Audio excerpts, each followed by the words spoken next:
პრობლემა არის თვითონ აჭარის რაგბის ფედერაციაში, იმიტომ რომ არასწორი მიმართულებით მიდის ვარჯიშები, არასწორი მიმართულებით მიდის თვითონ ფედერაციის მუშაობა, არ არის წინსვლა რაგბის განვითარების მხრივ, არ არის წინსვლა ბავშვების მოზიდვის მხრივ და არ იყო სწორი მიმართულებით სვლა, მხოლოდ და მხოლოდ ფინანსდებოდა ერთი გუნდი, რომელიც იყო უმაღლეს ლიგაში და არ ექცეოდა პირველი ლიგის გუნდს ყურადღება, იმიტომ უნდა მივაქციოთ პირველი ლიგას ყურადღება და ამ ბავშვებს A ლიგას, B ლიგას, საფესტივალო ასაკს, რომ ისინი რომ გაიზრდებიან, უნდა შეავსონ უმაღლესი ლიგის გუნდი.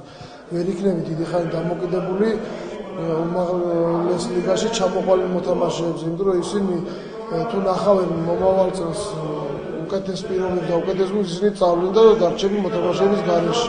ამიტომ უნდა შეეცადოთ, რომ ჩვენი გავზარდოთ რა, აჭარაში მაცხოვრებელი იყოს, რომ დავჭრეს ისევ ჩვენ.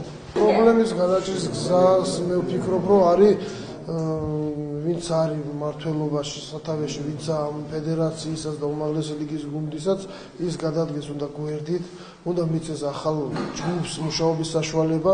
მე ამ გვერდით გადადგომაში არ გულისხმობ იმას, რომ ხელმძღვანელობა უნდა წავიდეს, უნდა გაუშვათ და აღარ უნდა მიიღოთ.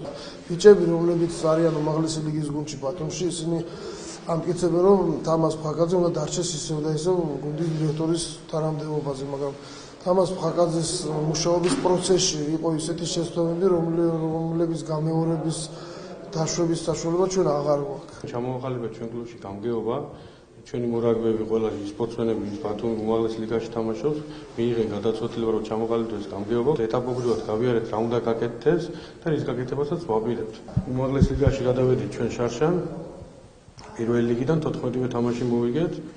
უმაღლეს ლიგას სულ სხვა თამაში, სულ სხვა მომზადება ჭირდება, გავძლიერდით, ჩამოვიყვანეთ მორაგბეები და მე იმას არ ვთვლი სწორად, რომ თბილისელი მორაგბე ბათუმში უნდა ითამაშოს და ბათუმელო მარტო ქობულეთში უნდა ითამაშოს.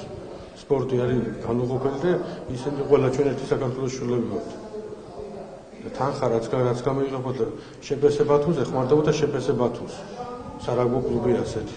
ჩვენ სხვაზე უფლება არ გვაქვს დავხარჯოთ. საბოლოო შეთანხმება მაინც ვერ მოხერხდა, გუნდის ერთი მხარის და მეორე მხარის პოზიციებიდან გამომდინარე, სამომავლოდ ალბათ რაღაც საკითხებზე შეჯერება მოხდება. ამიტომ ჩვენ ვიყავით ამ შემთხვევაში როგორც დეპარტამენტი მოდერატორები, მაგრამ ჩვენ აუცილებლად გვაინტერესებს თუ ფედერაცია როგორ მუშაობს და როგორ ყურადღებას აქცევს კლუბების მუშაობას.